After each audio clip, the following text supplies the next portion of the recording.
ওমানে প্রবাসী বাংলাদেশিদের জন্য সুবর্ণ সুযোগ দিল বন্ধুরা। প্লিজ কেউ এই সুযোগটি মিস করবেন না। ওমানে বসবাসরত প্রবাসী বাংলাদেশি ভাই বোনদের জন্য এক বিশেষ ঘোষণা দিল ওমানের বাংলাদেশ দূতাবাস। মাস্কেট থেকে আপনাদের সদয় অবগতির জন্য জানানো যাচ্ছে যে আগামী 15ই মার্চ 2025 সাল রোজ শনিবার দূতাবাসের পক্ষ থেকে ই পাসপোর্ট এবং মেশিন রিডেবল পাসপোর্ট বিতরণের জন্য এক বিশেষ কার্যক্রম হাতে নেওয়া হয়েছে।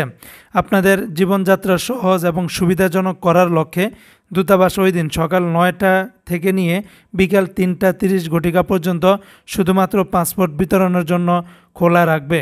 যারা ইতিমধ্যে পাসপোর্টের জন্য আবেদন করেছেন এবং পাসপোর্ট প্রস্তুত হওয়ার জন্য অপেক্ষারত আছেন, আপনাদেরকে বিশেষভাবে অনুরোধ করা হচ্ছে এই সুবর্ণ সুযোগটি কাজে লাগিয়ে উল্লেখিত তারিখে দূতাবাসে এসে আপনার পাসপোর্ট সংগ্রহ করে নিন। দূতাবাস সর্বদা আপনাদের সেবায় নিয়োজিত এবং আপনাদের সহযোগিতা একান্তভাবে কামনা করতেছে। তবে অবশ্যই যাওয়ার আগে আপনার পাসপোর্টটা অনলাইনে চেক করে দেখবেন যে আপনার পাসপোর্টটা বর্তমানে দূতাবাসে এসে জমা হয়েছে কিনা। আর যাদের দূতাবাসে পাসপোর্টটা এসে জমা হয়েছে তারাই মাত্র এই সমস্ত দিনগুলোতে যাবেন, তাহলে আপনার পাসপোর্টটা পেতে আর কোনো ধরনের কোনো সমস্যা হবে না।